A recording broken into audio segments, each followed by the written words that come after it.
Les cours n'ont pas pu commencer ce matin. Sciences Po Paris, à nouveau inaccessible. I've covered lots of this sort of stuff around the world, and I've never seen this many police moving into one area. Ils font quoi si jamais ils n'utilisent pas les méthodes de blocage? Ils manifestent. Vous les écoutez quand ils manifestent? Bah oui. Non, mais ils sont pas écoutés, on les regarde même pas. Listen, what we're seeing at universities is absolutely horrific. This anti-Semitism, this hatred, this violence. Ce qui est certain, c'est qu'on assiste à une forme de lente dérive liée à une minorité agissante qui veut imposer une forme de pensée dominante. Salut à tous, c'est Paul, j'espère que vous allez bien. Je suis très content de vous retrouver pour cette nouvelle vidéo de décryptage où l'on va tenter de comprendre aujourd'hui ce qui s'est passé très récemment dans plusieurs universités dans le monde. Vous avez sûrement dû le voir si vous suivez l'actualité ou même le vivre si vous êtes vous-même étudiant. Un certain nombre d'établissements universitaires ont fait l'objet de mobilisations fortes et même de blocages. Les revendications de ces actions ont toutes un point commun, elles font toutes référence à la situation actuellement en cours dans la bande de Gaza et la guerre entre Israël et le Hamas.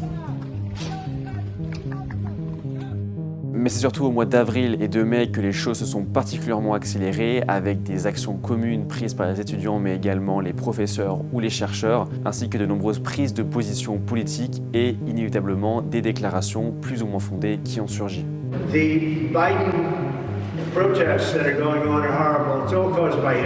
Alors dans cet environnement politique et médiatique parfois difficile à appréhender, il me paraît important de revenir aux causes de ces événements pour ainsi mieux analyser leur déroulement, mais aussi leurs résultats et leurs conséquences.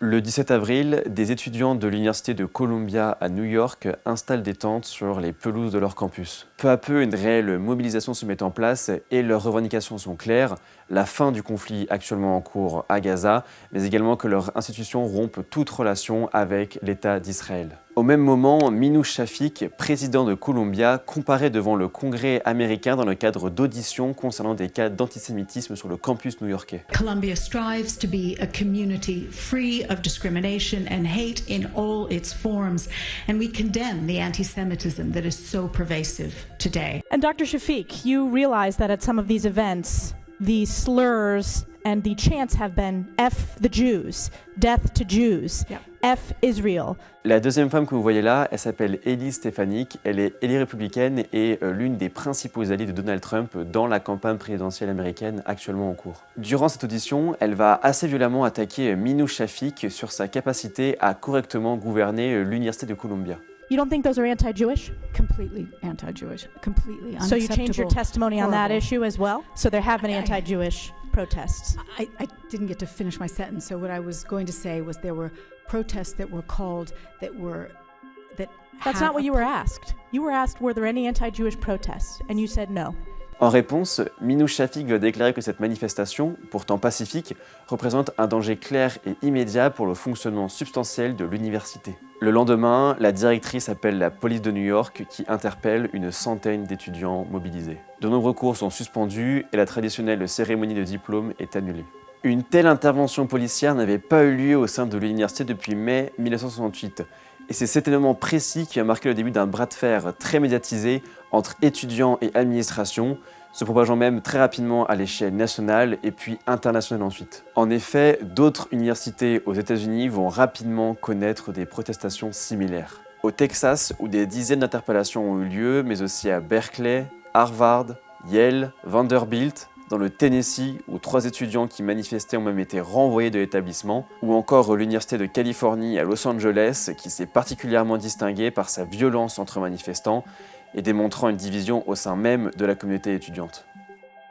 Dans tout le pays, une centaine d'étudiants, enseignants et manifestants d'une vingtaine d'universités ont été interpellés, parfois même arrêtés et placés en détention. D'un côté, de nombreux représentants politiques dénoncent et condamnent des actions illégales, entravant au bon fonctionnement de l'université, voire antisémites, tandis que les étudiants, eux, mettent en avant la liberté de manifestation et affirment qu'ils ne bougeront pas leur campement avant l'arrêt de la guerre et la condamnation officielle de l'État d'Israël pour ces actions perpétrées sur la bande de Gaza et en territoire palestinien. Car en réalité, même si tous ces événements nous font véritablement écho que depuis quelques semaines, il faut savoir qu'ils ont commencé il y a plusieurs mois déjà.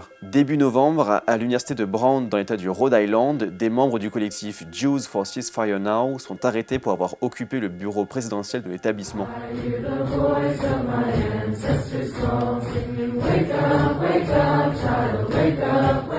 Alors même si tous ces mouvements font référence au conflit israélo-palestinien en cours depuis des décennies, pourquoi cela ressurgit-il maintenant ?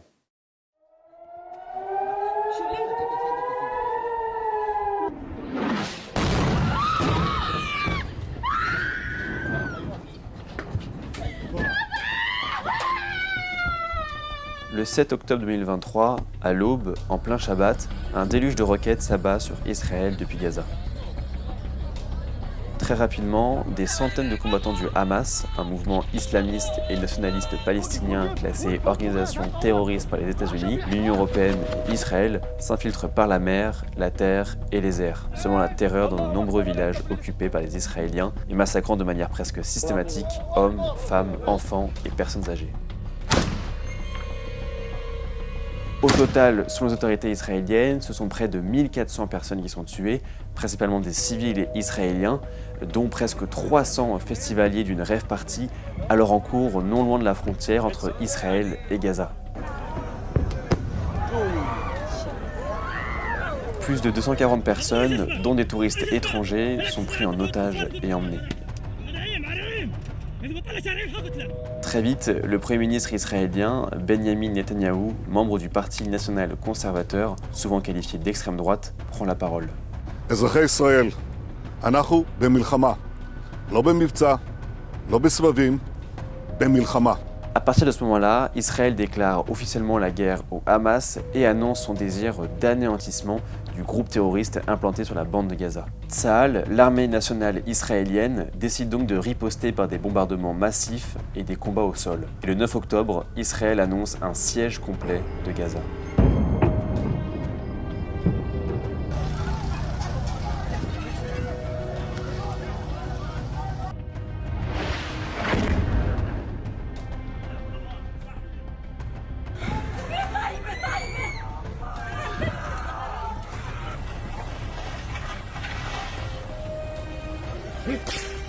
Des centaines de milliers d'habitants gazaouis, pour la plupart palestiniens, sont appelés à fuir pour éviter les bombardements. Et très rapidement, cette méthode se révèle inutile. L'armée israélienne frappe sans prévenir, touchant des camps de réfugiés et même des hôpitaux où s'entassent des centaines de blessés hommes, femmes et enfants. Un camp de réfugiés et une zone plus largement où Israël avait expressément demandé aux civils de se réfugier pour justement éviter les bombardements de Tsahal.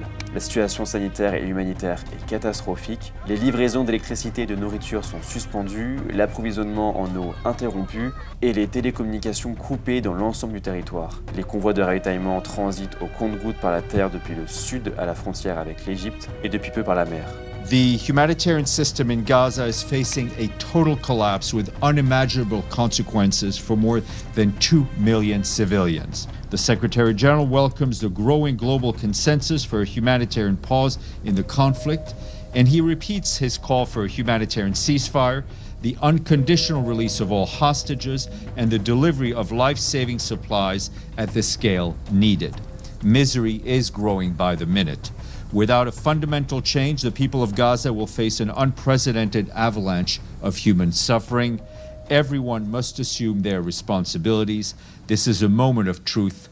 History will judge us. En plus de 6 mois de guerre, le bilan est aujourd'hui extrêmement lourd, avec, selon les chiffres de l'UNICEF, plus de 35 800 personnes tuées, dont plus de 14 100 enfants et 9 000 femmes, et plus de 80 000 personnes blessées, dont 12 300 enfants, sans compter les milliers d'autres portés disparus, victimes des bombardements ou des exactions à répétition. Je n'ai pas le temps, dans le cadre de cette vidéo, de revenir sur l'ensemble des événements qui structurent ce conflit entre Israël et le Hamas, mais si ce n'est pas encore fait, informez-vous, essayez de comprendre, d'analyser les événements qui se déroulent actuellement au Moyen-Orient. C'est très important qu'un maximum de personnes puissent être au courant. Le 29 décembre 2023, l'Afrique du Sud porte plainte contre Israël, l'accusant d'actes et d'omissions à caractère génocidaire contre le peuple palestinien. Un mois plus tard, un arrêt est rendu par la Cour internationale de justice, ordonnant Israël de faire tout ce qui est en son pouvoir pour prévenir le génocide. Ces allégations vont très vite être reprises, notamment par des ONG comme Amnesty International, qui met en avant le cessez-le-feu immédiat comme seule solution viable pour mettre fin à la souffrance aujourd'hui endurée par la population civile. Mais surtout, le 26 mars 2024, Francesca Albanese, rapporteuse spéciale indépendante des Nations Unies sur la situation des droits humains dans les territoires palestiniens occupés, présente un rapport intitulé « Anatomie d'un génocide », concluant qu'il existe des motifs raisonnables de croire qu'Israël a commis plusieurs actes de génocide, évoquant même la notion de nettoyage ethnique. Ce rapport, mais également les nombreux autres événements que j'ai pu vous citer précédemment, ont particulièrement fait écho dans le monde, et notamment dans les universités, raison pour laquelle de nombreuses mobilisations ont eu lieu depuis plusieurs semaines. Très rapidement donc, ce qui n'est constitué donc que de simples manifestations en réponse à l'attaque du 7 octobre, va véritablement se transformer en réel mouvement de protestation à l'échelle mondiale.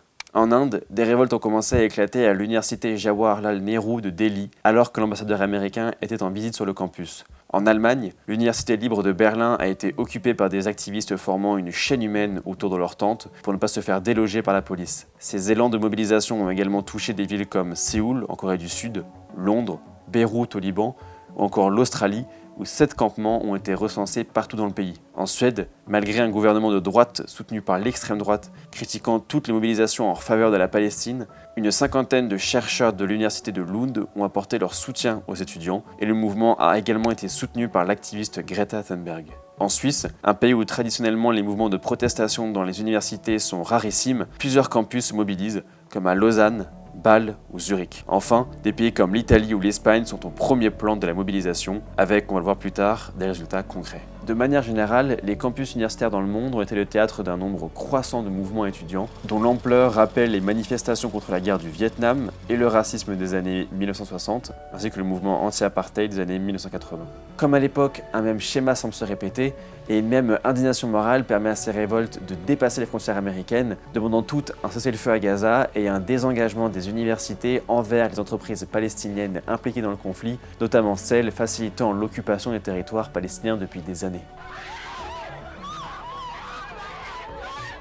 This is absolutely ridiculous.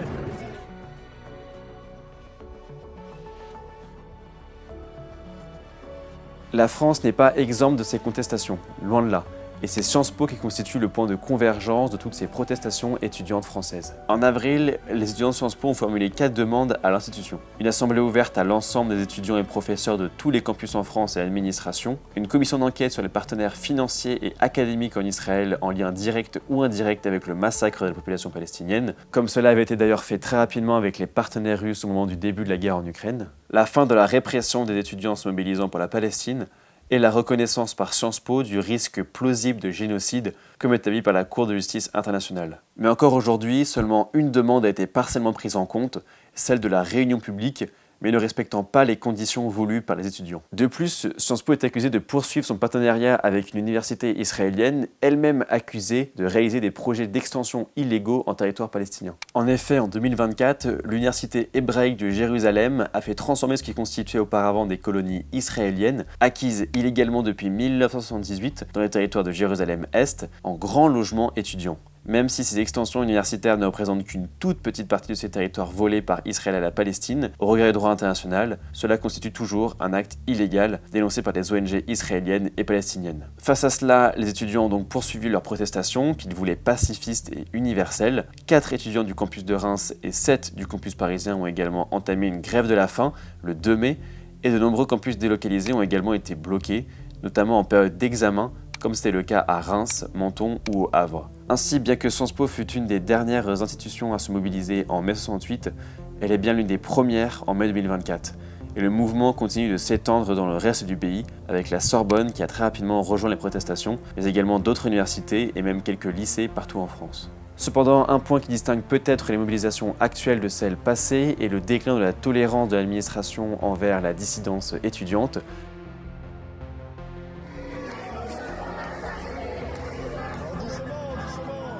En fait, ce qu'il faut comprendre, c'est qu'aux États-Unis, en France ou même dans d'autres régions dans le monde, l'intervention policière sur des campus ne peut se faire qu'à la demande préalable ou avec l'autorisation des présidents d'université. Mais dans ce cas de figure, eux-mêmes sont également soumis à une forte pression des instances politiques, comme on a pu le voir avec l'exemple de Minouche Shafik et de l'Université de Columbia. Mais est-ce que les étudiants ont légalement le droit de manifester de la sorte? Que ce soit aux États-Unis ou en France, la liberté de manifester des étudiants est garantie constitutionnellement. Que ce soit au travers du premier amendement de la Constitution américaine de 1791 ou la Déclaration des droits de l'homme et du citoyen du 26 août 1789. Il jouissent ainsi d'une garantie de la liberté d'expression et d'information contre toute restriction, notamment du pouvoir politique. En France, cependant, un équilibre est imposé, car bien qu'ils aient le droit de manifester leur liberté d'opinion, les étudiants n'ont pas le droit de bloquer leur université, et encore moins de faire grève, un droit qui est réservé aux travailleurs. Ainsi, ils peuvent exprimer leur mécontentement, mais, je cite, dans des conditions qui ne portent pas atteinte aux activités d'enseignement et de recherche, et qui ne troublent pas l'ordre public. Malgré ce caractère illégal, l'histoire nous a montré que les blocages sont, pour les principaux concernés,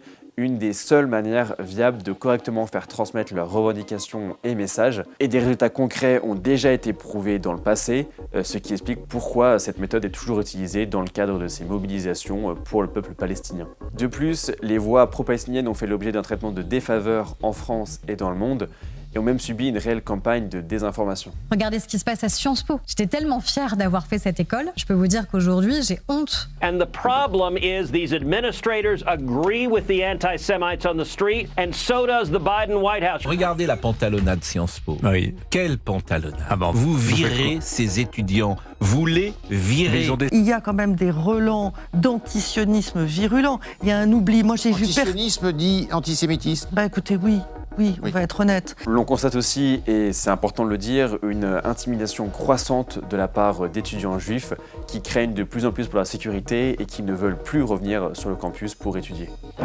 Concerned that this space has become unsafe for Jewish students. You know, to the example, we just had someone walk by and yell fascist. Ceci reste cependant minoritaire comparé à la plus grande proportion d'étudiants juifs ayant également rejoint les mobilisations et demandant les mêmes revendications, c'est-à-dire un cessez-le-feu immédiat et un désengagement financier des universités. De manière générale, on constate que la récupération politique, elle est au cœur de ces protestations étudiantes, notamment avec les élections américaines à venir en novembre prochain, mais également les élections européennes du 9 juin. Vous l'avez peut-être vu, le 7 mai dernier, devant Sciences Po et pendant des mobilisations, un échange assez tendu a eu lieu entre Louis Boyard, député de la France Insoumise, et François-Xavier Bellamy, tête de liste du parti Les Républicains pour les élections européennes, chacun utilisant la forte présence de journalistes et de caméras comme une plateforme de leurs idées ou programmes.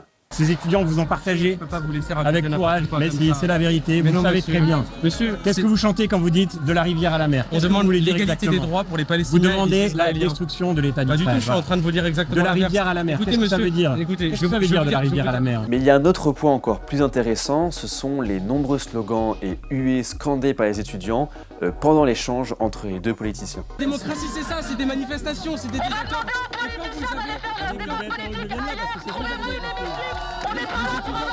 les étudiants nous demandent de partir, d'aller en discuter un peu. Le message est ainsi clair. Au travers de leur mobilisation, les étudiants pro-palestiniens ne veulent être attachés à aucun parti ou idéologie politique, mais veulent au contraire prôner le réel caractère humanitaire et universel du possible génocide actuellement en cours à Gaza. Ce n'est donc pas un hasard si Elise Stefanik, l'élue républicaine de l'État de New York, extorque à Minouche Shafik, la présidente de Columbia University, de faire appel aux forces de l'ordre pour déloger les manifestants sur son campus. Ce sujet si clivant aux États-Unis est utilisé comme outil de polarisation, mais également un moteur des partis politiques en vue de la campagne présidentielle en approche.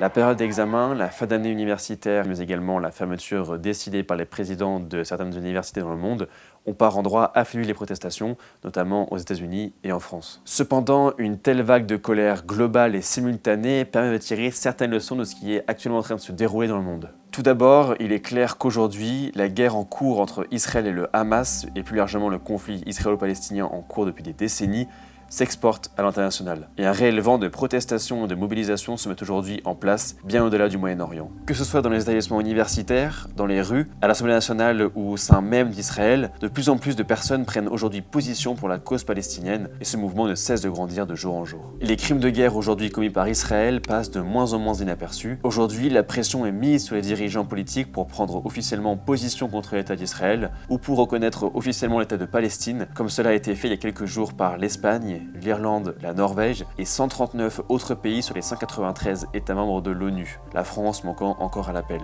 Comme on l'a vu également juste avant, la communauté internationale et notamment la CIJ commencent à réagir et à prendre les mesures nécessaires, signe d'un changement de regard et de mentalité sur ce qui se passe actuellement à Gaza. Concernant les universités, les événements qui se sont déroulés révèlent également plusieurs phénomènes. Tout d'abord, le manque de solutions et de moyens offerts par les universités autour du monde, si ce n'est la répression ou les arrestations, inquiète. Le principe général de responsabilité des présidents d'université demeure similaire pour la France et les États-Unis.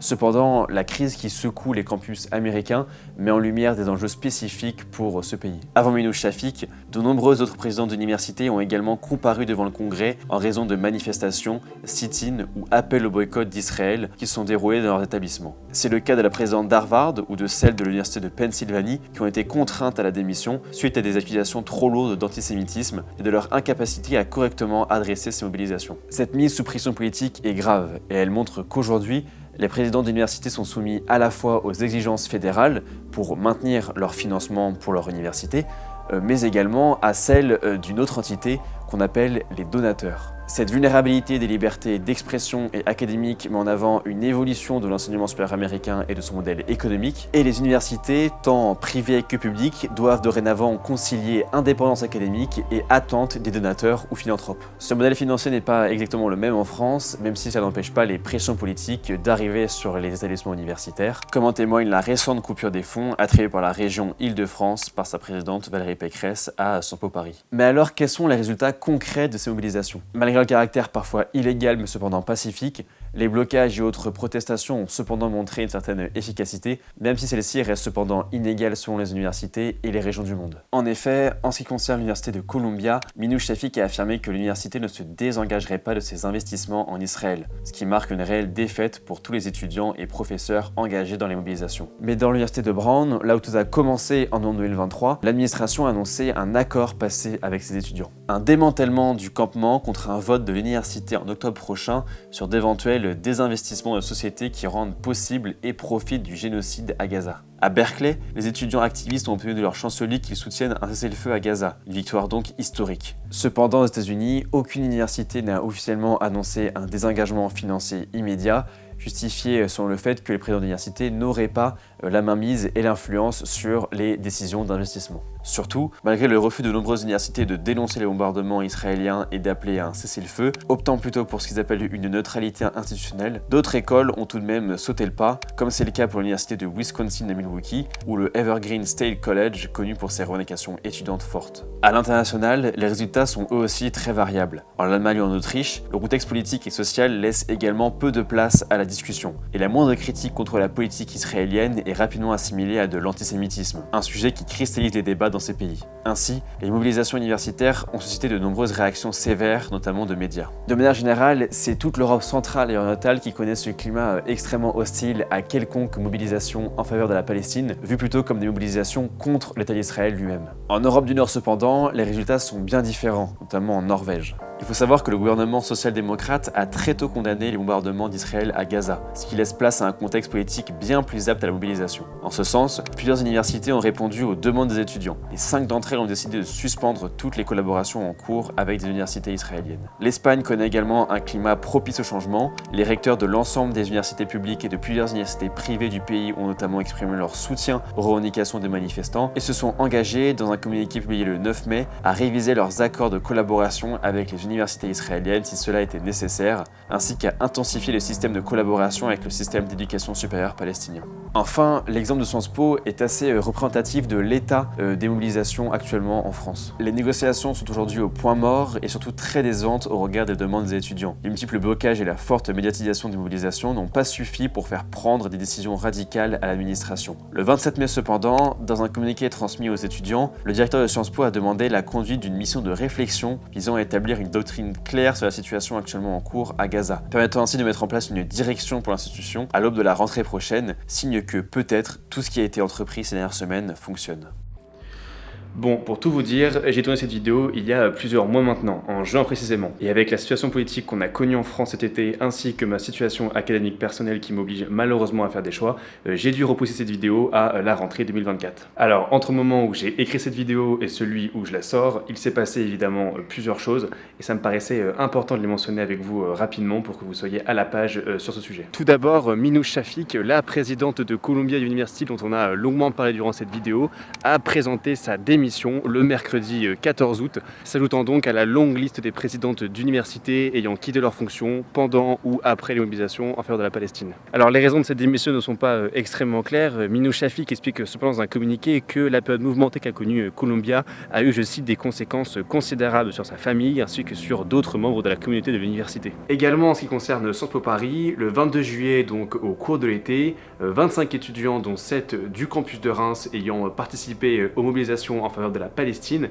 ont annoncé avoir reçu une communication de la part de l'administration leur annonçant que la section disciplinaire de l'établissement avait été saisie contre eux et ce sans aucun motif ou explication supplémentaire selon les étudiants. De plus, à l'aube de cette rentrée scolaire, certains étudiants font état, je cite, d'une profonde intimidation de la part de la direction et de manière plus générale, ils affirment, je cite, que c'est la première fois depuis mai 68 que la police met les pieds dans l'enceinte de l'établissement pour réprimer une mobilisation. Il y a quelques jours, le directeur par intérim de Sciences Po s'est d'ailleurs exprimé avec du recul sur cette période qui a bousculé l'institution. Moi, on n'est pas satisfait d'une crise, on n'est pas satisfait de devoir faire venir les forces de l'ordre. C'est naturellement un constat d'échec. Donc je ne peux pas être satisfait de ce qui s'est passé. Est-ce que j'ai des regrets? Sans doute oui, en termes de communication, mais sur le fond, on a essayé le dialogue autant qu'on a pu, mais moi je me suis heurté, j'évoquais la radicalisation, à des revendications que je ne voulais pas, je ne pouvais pas satisfaire. Typiquement, rompre les liens avec les universités israéliennes, je pense, mais même pour ceux qui défendent la cause palestinienne, que c'est fondamentalement une erreur. Mais on n'a pas pu aller jusqu'au bout de cette discussion parce qu'on est arrivé à un moment qui était crucial pour moi. Est-ce qu'on passe ou pas les examens? Est-ce qu'on tient ou pas les examens? Et là, pour moi, c'était la ligne rouge. Est-ce que je regrette d'avoir dû mobiliser des forces de l'ordre pour que les examens se tiennent à Paris, à Reims et dans d'autres campus?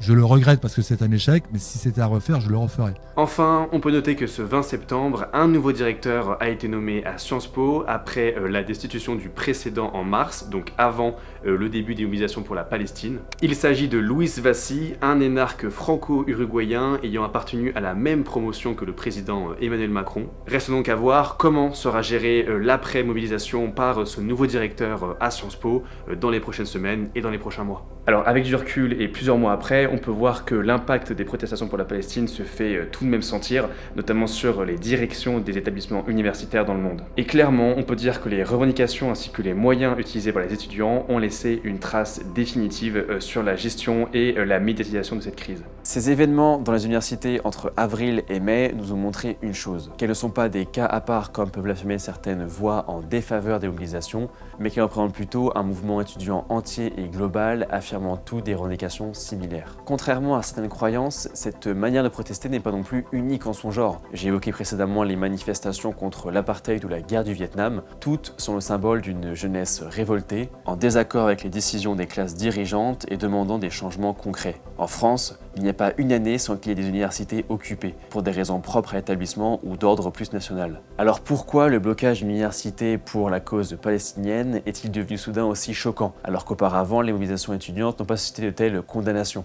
Toutes ces revendications passées, comme la guerre ou des décisions politiques ou sociales, ont porté leurs fruits. Mais ce qui change peut-être ici, c'est la cause pour laquelle étudiants et enseignants se battent. Mais ce que je trouve intéressant, c'est que la cause palestinienne, elle est extrêmement structurante. Et moi, j'observe aussi ça en tant que palestinienne, c'est-à-dire que la question palestinienne vient un peu challenger nos sociétés sur justement nos libertés, sur notre liberté d'expression. Et là, j'ai besoin de resituer ce qui se passe en France dans ce qui se passe dans tant d'autres pays. Je crois que vraiment la question palestinienne, elle est structurante en ce sens, c'est-à-dire qu'elle vient quand même prendre la température, où est-ce qu'on en est sur notre liberté d'expression, sur notre liberté de pouvoir se mobiliser sur une cause qui est extrêmement chargée, sur laquelle on a tant de choses à dire, parce qu'il y a 75 ans de passif, mais il y a aussi des mémoires qui sont très chargées. Il y a la mémoire de la Shoah pour la population juive, et puis il y a la mémoire aussi palestinienne qui, derrière elle, fait référence quand même à la mémoire coloniale. Et je crois que tous ces temps de crispation qu'il y a dans nos sociétés, notamment occidentales, sont liés à ça, sont liés à des deuils aussi qu'on n'a pas fait, à des pansements, à des plaies qu'on n'a pas pensées, que ce soit sur la mémoire de la Shoah, mais aussi les mémoires coloniales. Et c'est aussi ce qui vient cristalliser la question palestinienne, parce que c'est au fond aussi des mémoires c'est les morts et les vivants de mémoires qui doivent se parler, qui se regardent aujourd'hui d'une certaine manière.